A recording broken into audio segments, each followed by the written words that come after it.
अस्सलाम वालेकुम क्लास आप जानते हैं हमने 10th chemistry chapter number 10 acid base और सॉल्ट वाला चैप्टर कंटिन्यू किया हुआ है और आज हमने अपने चैप्टर के लास्ट टॉपिक की तरफ कंटिन्यू करना है, that is known as 10.3 salts. Very important topic, very interesting topic. तो ज़रा सॉल्ट्स को ज़रा समझना है आपने। सॉल्ट्स हमारे हम पॉइंट बाय पॉइंट इसको स्टडी करेंगे। बड़ा इंटरेस्टिंग लेक्चर्स अब यहाँ से स्टार्ट हो रहे हैं, पहले वाले भी हैं, लेकिन यहाँ से एक बड़े ही आप कह लें कुछ नई कहानियाँ, कुछ नई चीज़ें हमने यहाँ पे सीखनी है, ठीक है। तो इनको आपने ज़रा अच्छे तरीके से अंडरस्टैंड करना है। सॉल्ट्स हमारे पास क्या होते हैं, हम अपना पहला पॉइंट, क्योंकि पॉइंट बाय पॉइंट हम चलेंगे। सॉल्ट्स हमारे पास क्या होते हैं, सॉल्ट्स हमारे पास जितने भी हैं वो सारे के सारे हमारे पास क्या कहलाते हैं, आयोनिक कंपाउंड्स कहलाते हैं, ठीक है। हमारे पास सॉल्ट सबसे पहले क्या है, आयोनिक कंपाउंड है। अब आयोनिक कंपाउंड क्या होते हैं, आयोनिक कंपाउंड वो कंपाउंड होते हैं जो आयोनिक बॉन्ड के रिजल्ट में बन रहे होते हैं। जैसे मैं सिंपल बात करता हूँ, हमारे पास सोडियम है, सोडियम के वैलेंस शेल में 1 इलेक्ट्रॉन, क्लोरीन है, क्लोरीन के वैलेंस शेल में 7 इलेक्ट्रॉन्स, 3 लॉन पेयर 1 अनपेयर। अब इसने भी स्टेबल होना है, इसने भी स्टेबल होना है, तो सोडियम अपना 1 इलेक्ट्रॉन लूज़ कर देगा, क्लोरीन वही इलेक्ट्रॉन गेन कर लेगा। गेनिंग की वजह से क्लोरीन बिकम्स नेगेटिव, लूजिंग की वजह से सोडियम बिकम्स पॉजिटिव, और प्लस माइनस की वजह से electrostatic force of attraction develop हो जाती है। रिजल्ट में हमारे पास क्या बन जाता है, दोनों जो एटम्स होते हैं वो सब्सटेंस के अंदर केमिकली होल्ड हो जाते हैं due to force of attraction. अब हमारे पास कंप्लीट ट्रांसफ़र हुआ है इलेक्ट्रॉन का from one atom to another. Sodium ने अपना कंप्लीट इलेक्ट्रॉन जो है वो ट्रांसफ़र किया ना क्लोरीन को, तो complete transfer of electron from one atom to another atom, result में जो बॉन्ड बनता है वो आयोनिक बॉन्ड बनता है, और आयोनिक बॉन्ड के रिजल्ट में जो प्रोडक्ट बनता है वो आपका आयोनिक कंपाउंड कहलाता है। अच्छा, अब आयोनिक कंपाउंड हमारे पास जो होते हैं, आप जानते हैं कि ये 3D क्रिस्टल लैटिस स्ट्रक्चर होते हैं, क्योंकि इसमें एटम्स जो हैं वो एक रेगुलर पैटर्न के साथ अरेंज हुए होते हैं। जैसे मैंने आपको बताया था, प्लस के सामने माइनस, माइनस के सामने प्लस, प्लस के सामने अगेन माइनस, माइनस के सामने प्लस, प्लस के सामने माइनस। तो इनके दरमियान में एक स्ट्रॉन्ग किस्म की इंटरमॉलिक्यूलर फोर्स जो है वो डेवलप हो जाती है, और यही वजह है कि ये 3D क्रिस्टल लैटिस स्ट्रक्चर भी बनाते हैं और इनके मेल्टिंग पॉइंट्स और बॉइलिंग पॉइंट्स भी शार्प होते हैं। क्यों? क्योंकि एटम्स जो है हाईली ऑर्डर्ड पैटर्न में क्या होते हैं, अरेंज होते हैं। एटम्स एक रेगुलर पैटर्न के साथ इसमें अरेंज हुए होते हैं, ठीक है। तो ये हमारे पास आयोनिक कंपाउंड्स, और हम इनको फार्मूला यूनिट्स में एक्सप्रेस करते हैं। पहला पॉइंट हमारे पास क्लियर हो जाता है। नेक्स्ट हमारे पास जो पॉइंट है वो हमारे पास ये है कि आयोनिक कंपाउंड जो है ये हमारे पास न्यूट्रलाइजेशन रिएक्शन के रिजल्ट में बनता है, ठीक है। It is formed in the reaction of neutralisation reaction. अब न्यूट्रलाइजेशन रिएक्शन हमारे पास क्या होता है, हमने हालांकि बात की हुई है न्यूट्रलाइजेशन रिएक्शन पे, लेकिन फिर दोबारा यहाँ पे बात कर लेते हैं। देखें, जब भी एसिड और बेस आपस में रिएक्ट करेंगे तो हमारे पास सॉल्ट प्लस वाटर बनेंगे, ठीक है। तो हम बात कर लेते हैं सिंपल HCl, साथ में हम ले लेते हैं सोडियम हाइड्रोक्साइड। तो देखें, सोडियम यहाँ से पॉजिटिव में निकलेगा, हाइड्रोक्सल नेगेटिव में, हाइड्रोजन यहाँ से पॉजिटिव में निकलेगा, क्लोरीन यहाँ से नेगेटिव में। इसका पॉजिटिव इसके नेगेटिव की डिमांड करेगा, तो रिज़ल्ट में सोडियम क्लोराइड सॉल्ट बन जाएगा, और इसका पॉजिटिव इसके नेगेटिव की डिमांड करेगा, और हमारे पास क्या बन जाएगा, वाटर बन जाएगा। तो हमारे पास एसिड और बेस जब भी आपस में रिएक्ट करें और सॉल्ट हमारे पास और वाटर बने, इस पूरे मैकेनिज़्म को, ये जो सारा प्रोसेस है, ये यहाँ हमारे पास क्या कहलाता है, न्यूट्रलाइजेशन रिएक्शन, क्योंकि इसमें न्यूट्रल स्पीसीज़ बनते हैं। सोडियम क्लोराइड भी एक न्यूट्रल स्पीसी है, और वाटर भी हमारे पास क्या है, एक न्यूट्रल स्पीसी है। तो हमारे पास यहाँ पे न्यूट्रलाइजेशन रिएक्शन वाली बात भी क्लियर हो जाती है। एसिड और बेस जब भी रिएक्ट करेंगे सॉल्ट प्लस वाटर बनेगा। थर्ड पॉइंट हम देखिए, पॉइंट बाय पॉइंट जो है वो मूव कर रहे हैं। थर्ड पॉइंट जो है वो, चले मैं आपको यहाँ पे बता देता हूँ, चलिए यहीं पे बता देता हूँ। थर्ड पॉइंट हमारे पास क्या है, वो थर्ड पॉइंट हमारे पास है कि जो हमारा केटाइन है, मेटल केटाइन, ज़रा तवज्जो करें, जो हमारा मेटल केटाइन है, ठीक है, जो हमारा मेटल केटाइन है वो हमेशा हमें कौन देगा, बेस देगा, ठीक है। जो केटाइन है वो किसकी तरफ से हमें मिलेगा, बेस की तरफ से मिलेगा।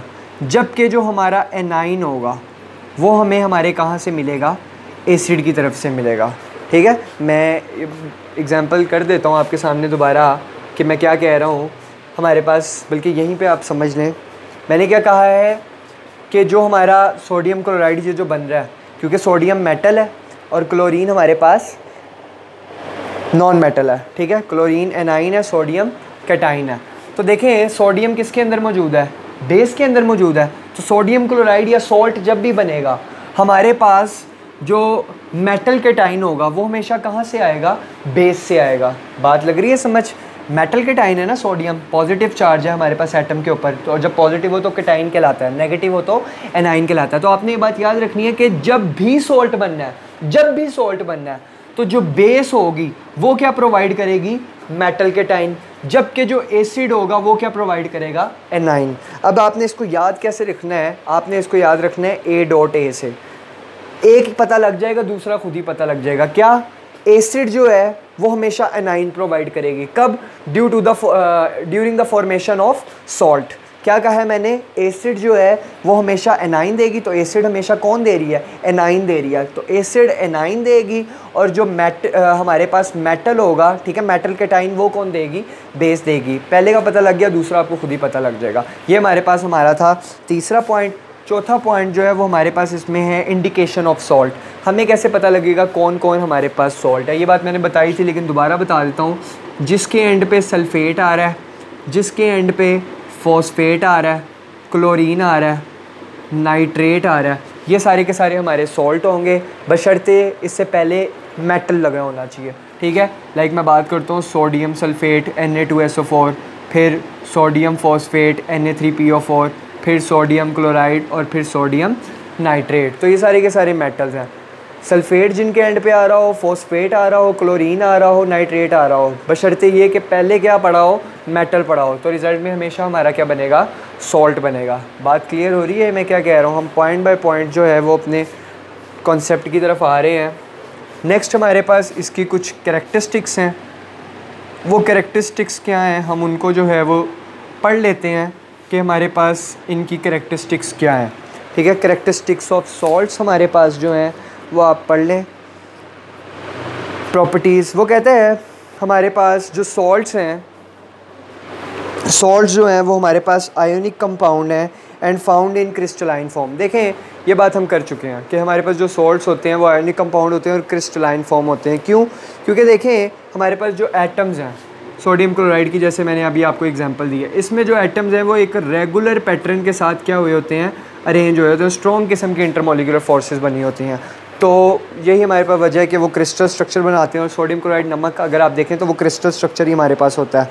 इसके अलावा इनके मेल्टिंग पॉइंट और बॉइलिंग पॉइंट्स बहुत ज़्यादा हाई होते हैं। ये वजह भी मैंने आपको बताई है कि एटम्स जो हैं वो एक रेगुलर पैटर्न के साथ अरेंज है, हाईली ऑर्डर्ड पैटर्न में है। डेट इज़ वाई इनके मेल्टिंग पॉइंट और बॉइलिंग पॉइंट उतने ही ज़्यादा हाई होते हैं। क्यों? क्योंकि इंटरमोलिकुलर फोर्स बहुत ज़्यादा स्ट्रॉन्ग होती है। थर्ड पॉइंट बड़ा इंपॉर्टेंट है, ज़रा समझें इस बात को क्या कह रहा है। वो कहता है most of the salt contains water of crystallisation which is responsible for the shape of crystals. What does it mean by, कहना वो क्या चाहता है, वो कहता है हमारे पास मोस्टली जो सॉल्ट्स हैं उसमें वाटर के मॉलिक्यूल्स भी होते हैं, लेकिन वो वाटर के मॉलिक्यूल्स क्यों होते हैं, for the shape of the हमारे पास सॉल्ट, यानी कि उस for the shape of the crystals, crystals को शेप देने के लिए। जो नमक होता है, नमक के अंदर क्रिस्टल्स होते हैं, उन क्रिस्टल्स को शेप में लाने के लिए हमारे पास कुछ सॉल्ट्स ऐसे हैं जिनके अंदर वाटर भी मौजूद होता है। और ये बात भी मैं आपको क्लियर कर दूं कि हर सॉल्ट के लिए क्रिस्टल्स भी डिफरेंट होते हैं। तो जब क्रिस्टल्स डिफरेंट होंगे, वाटर के मॉलिक्यूल्स भी क्या होंगे, डिफरेंट होंगे। ऐसा नहीं है कि जो सॉल्ट, जैसे मैं बात करता हूँ, हमारी बुक में एग्जांपल है कॉपर सल्फेट की, कॉपर सल्फेट में 5 मॉलिक्यूल्स ऑफ वाटर हैं। साथ ही कैल्शियम सल्फेट की एग्जांपल है। अब ऐसा नहीं है कि कैल्शियम सल्फेट में भी 5 है, नहीं, कैल्शियम सल्फेट में 2 मॉलिक्यूल्स ऑफ वाटर हैं।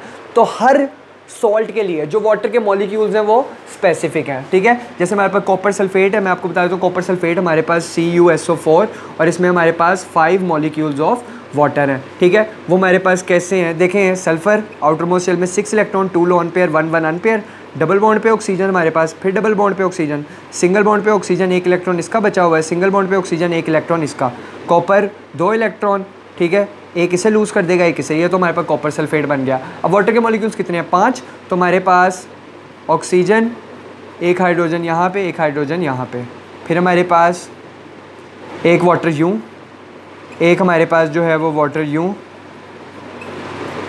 एक हमारे पास वाटर यूँ और एक हमारे पास जो है वो वाटर यूँ। तो ये देखें, ये हमारे पास सिंपल जो है वो कॉपर सल्फेट का स्ट्रक्चर है। ठीक है, ये कॉपर सल्फेट है और वाटर के मॉलिक्यूल्स ने उनको अपनी सराउंडिंग में ले लिया हुआ है। ठीक है, तो ये हमारे पास सिंपल कॉपर सल्फेट है। इसी तरह हम बात कर लेते हैं कैल्शियम सल्फेट की। इसमें हमारे पास वाटर के मॉलिक्यूल्स 2 हैं, अच्छा जी, तो हमारे पास सल्फर वैलेंस शेल में 6 electrons, 2 lone pair 1 1 unpaired, double bond पे ऑक्सीजन, फिर डबल बॉन्ड पे ऑक्सीजन, सिंगल बॉन्ड पे एक ऑक्सीजन एक इलेक्ट्रॉन इसका बचा है, सिंगल बॉन्ड पे एक ऑक्सीजन एक इलेक्ट्रॉन इसका बचा है। कैल्शियम वैलेंस शेल में 2 इलेक्ट्रॉन, एक इसे लूज़ कर देगा एक इसे। अब वाटर के मॉलिक्यूल्स इसमें कितने हैं 2, तो हमारे पास यूँ बन जाएगा स्ट्रक्चर और हमारे पास यूँ। तो देखें वाटर के मॉलिक्यूल्स ने उनको अपनी सराउंडिंग में लिया हुआ है। तो हर सॉल्ट के लिए जो वाटर के मॉलिक्यूल्स हैं वो डिफरेंट होंगे for the shape of the crystals. आगे वो कहता है कि यही बात उसने आगे लिख भी दी हुई है, जैसे मैंने आपको बताया, तो आपने पढ़ लेना है। पॉइंट नंबर 4 में वो कहता है सॉल्ट्स आर न्यूट्रल कंपाउंड। जी सॉल्ट्स हमारे पास न्यूट्रल कंपाउंड्स होते हैं, उनके ऊपर किसी किस्म का चार्ज नहीं होता। Although they do not compose of equal number of positive and negative ions but equal number of positive and negative charges. वो कहता है हालांकि हमारे पास जो नंबर ऑफ मोल्स होते हैं वो तो इक्वल नहीं होते, लेकिन हमारे पास जो नंबर ऑफ आयंस होते हैं, ठीक है, सॉरी चार्जेस होते हैं, वो हमारे पास इक्वल होते हैं। जैसे मैं आपको सिंपल बात करता हूँ, हमारे पास सोडियम क्लोराइड है NaCl। देखें सोडियम एक इलेक्ट्रॉन लूज़ करता है, क्लोरीन वही इलेक्ट्रॉन गेन कर लेता है। रिजल्ट में सोडियम पॉजिटिव क्लोरीन नेगेटिव। और एक एटम जितने नंबर ऑफ इलेक्ट्रॉन लूज़ करता है वो उसकी वैलेंसी होती है, और एक एटम जितने नंबर ऑफ इलेक्ट्रॉन गेन करता है वो उसकी वैलेंसी। और देखें यहाँ पे मोल सोडियम के कितने हैं 1, क्लोरीन के भी कितने हैं 1, और चार्जेस भी कितने हैं +1 -1। तो ये हमारे पास जो हैं वो बात जस्टिफाइड है कि मोल्स भी इसमें इक्वल हैं और चार्जेस भी इसमें इक्वल हैं। लेकिन एक कंडीशन ऐसी भी है जिसमें वो कहता है मोल्स इक्वल नहीं हो सकते, आइंस इक्वल नहीं हो सकते, लेकिन चार्जेस इक्वल होंगे। मैं बात करता हूँ मैग्नीशियम क्लोराइड की, MgCl2। मैग्नीशियम के वैलेंस शेल में 1 1 इलेक्ट्रॉन, 2 इलेक्ट्रॉन, सॉरी 1 यहाँ पे 1 यहाँ पे। क्लोरीन के वैलेंस शेल में 7 7 इलेक्ट्रॉन। अब मैग्नीशियम एक इसे लूज़ कर देगा, एक इसे लूज़ कर देगा। रिजल्ट में -1 इसका, -1 इसका। और मैग्नीशियम ने कितने इलेक्ट्रॉन लूज़ किए हैं 2 इलेक्ट्रॉन लूज़ किए। अब देखें मैग्नीशियम यहाँ कितने हैं 1 रेशो, क्लोरीन यहाँ पे कितने हैं 2। तो देखें इसमें हमारे पास जो नंबर ऑफ मोल्स हैं या आइंस हैं वो सेम नहीं है। लेकिन चार्जेस अगर देखें +2 हमारे पास, -1 -2 कैंसिल आउट होंगे, हमारे पास प्रोडक्ट जो है वो न्यूट्रली बनेगा। ठीक है, तो वो कहता है ये ज़रूरी नहीं है कि नंबर ऑफ़ मोल्स भी सेम हो, बशर्ते ये कि हमारे पास जो चार्जेस होंगे वो हमेशा क्या रहेंगे, सेम रहेंगे। तो यहाँ पे हमारी जो बात है मेरा ख्याल से वो क्लियर हो जाती है। नेक्स्ट लेक्चर में इंशाल्लाह हम इसकी प्रिपरेशन के बारे में ज़िक्र करेंगे।